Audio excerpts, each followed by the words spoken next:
జ్వాల దాచిన ఓ రుద్రుడా అగ్నిశిఖలను గుండెలోన అణచిన ఓ సూర్యుడా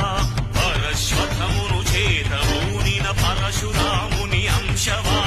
హింసగణ జగ ధ్వంస రచనను చేసిన